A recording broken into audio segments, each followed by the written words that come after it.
غضبان نفسه.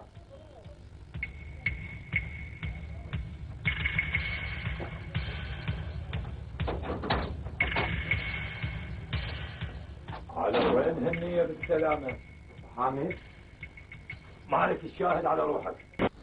غضبان بيك، داعيك ما عنده شيء يخاف عليه، بس انت تصاويرك وياها بالبستان والناس اللي يعرفوكم.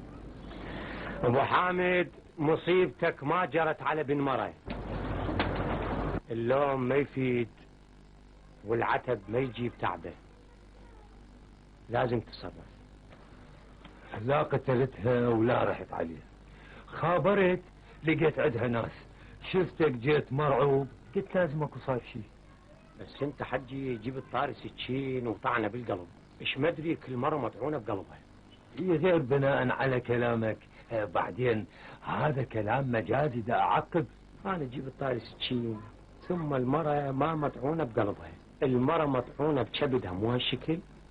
مالك وداعت ولدي ما قتلها، صدقني وليدي اني هم مثلك.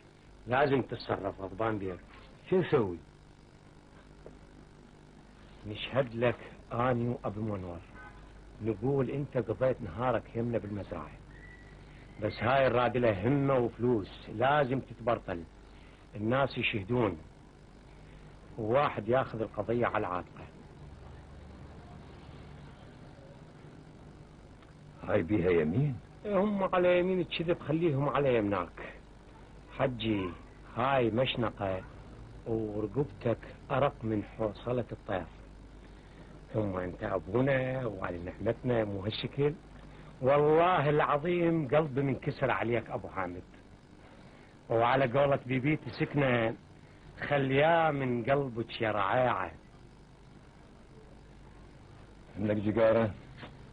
خايف مني؟ تدري مالك أنا ما أثق بأحد. الحية ما يقتلها غير سمها غضبان.